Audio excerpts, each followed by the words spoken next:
हमारे साथ इस वक्त अजय कुमार जी हैं, विभूतिपुर विधानसभा से विधायक हैं और इस वक्त हम खगड़िया ज़िले में हैं और यहाँ से हम जान रहे हैं कि संजय कुमार चुनाव लड़ रहे हैं। इनसे जानने की कोशिश करते हैं कि आखिर खगड़िया लोकसभा क्षेत्र में इनके उम्मीदवार की वर्तमान स्थिति क्या है और ये क्षेत्र का पूरे ज़िले का दौरा कर रहे हैं, वहाँ से क्या छन के आ रहा है। नमस्कार विधायक जी, हमारे साथ जुड़ने के लिए न्यूज़ स्टाइल भारत के साथ। आपका शुक्रिया, आपने कवर करने की कोशिश किया। ठीक है, तो आप जान लीजिए कि चुनाव तो डेमोक्रेसी में सबको राइट है अपना समझदारी के हिसाब से अपना मतदान करने का। अब मुद्दे अलग अलग इलाके के अलग अलग मुद्दे हैं और 2-3 सवाल यहाँ का है। ये बहुत ही पिछड़ा हुआ इलाका है, बहुत सारी समस्या है और जनता उस समस्या का निदान चाहती है। बाढ़ और सुखाड़ का स्थायी निदान, मक्का आधारित जो है ना यहाँ फैक्ट्री का निर्माण और फिर पलायन जो है ना उसको। पलायन काफ़ी मुख्य मुद्दा है यहाँ पर और साथ में मकई के उत्पादन में जो है आपका ज़िला खगड़िया ज़िला एशिया में शीर्ष पर आता है।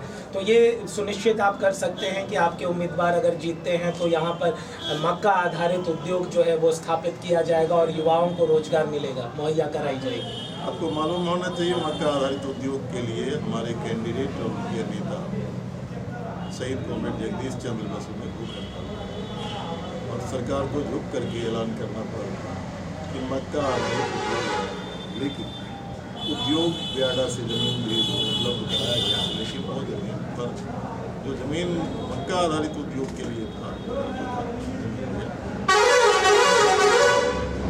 मक्का आधारित तो आप जो सुनिश्चित की बात कर रहे हैं वो मैं पीछे ले जाकर के मैं कह रहा हूँ कि इसकी संघर्ष हमारे कैंडिडेट ने पहले किया और जब सदन में जाएंगे तो सदन में जाकर के कोई जनप्रतिनिधि सरकार के बना करके काम करना वो काम ठीक। एक दूसरा चीज़ है कि इस विधानसभा में एक बड़ा सवाल उभर करके आया है कि लोक जनशक्ति पार्टी में कैंडिडेट को दिया गया राष्ट्रीय उपाध्यक्ष किसी पहले पूर्व सांसद जो मिली थी उसको टिकट नहीं दिया और भी कई योग्य लोग थे उनको टिकट दिया।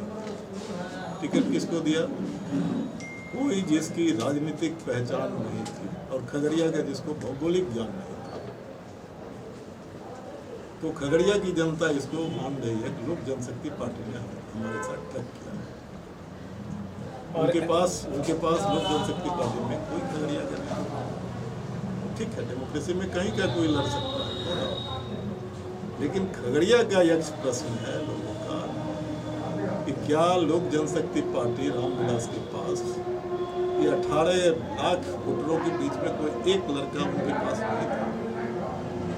अगर नहीं था तो हमारा बेटा जो टिकट लेके आया उसको हम चुनेंगे, तो हमारे सुख में दुख में हमारे साथ रहेगा, हम उसको चुनेंगे और उसके लिए कोई उसकी परीक्षा लेने की जरूरत नहीं। वो दिल्ली में नहीं रहता, इसी रूम में नहीं रहता, इसी दफ्तर में जाकर इंटरव्यू में नहीं रहता है। 24 घंटा अवेलेबल है, स्कूटी पर चलता है, करता है और इनके ऊपर कोई मुकदमा, कोई गुंडा बैंक ये नहीं चलाते, एक और कोई गुंडा बैंक नहीं चलाते, कोई इनके ऊपर 310 का मुकदमा नहीं है, कोई संगीन मुकदमा 13 नहीं है इनके ऊपर। खगड़िया शांति चाहती है, बहुत संघर्ष करके लाल झंडा ने यहाँ शांति कायम की, शांति की स्थापना किया। इसीलिए अमन चैन और अपने संघर्ष के बेटा के लिए खगड़िया के मतदाताओं ने फैसला किया है और दिल से फैसला किया है कि हम आशीर्वाद देंगे अपने बेटे को। अपना बेटा नहीं रहता तब कोई बेटा खोजता है, जब अपना है तो किसी को और नहीं है। और नरेंद्र मोदी जो बार बार अब की बार 400 पार बोल रहे हैं, उस पर क्या प्रतिक्रिया है आपकी? 400 जब पार ही उकर गए तो घूमते क्यों हैं? धूप में क्यों हेलीकॉप्टर उड़ा रहे हैं? छोड़ क्यों सूख रहा है? पूरी के पूरी कैबिनेट को क्यों उतार दिया है? तो फिर क्यों? उनको पता चल जाएगा, 4 के रिजल्ट के बाद पता चल जाएगा। मैं लिख के कह रहा हूँ कि बिहार में 39 में 39 उनका किसी भी कीमत पर नहीं आएगा। तो आप लोग कितना जीत रहे हैं? 40 में 40 जीतेंगे।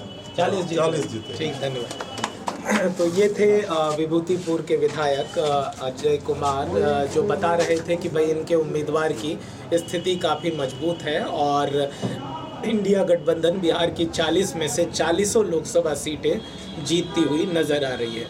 मैं उत्कर्ष कुमार, न्यूज़ ट्रायल भारत के लिए खगड़िया, बिहार से।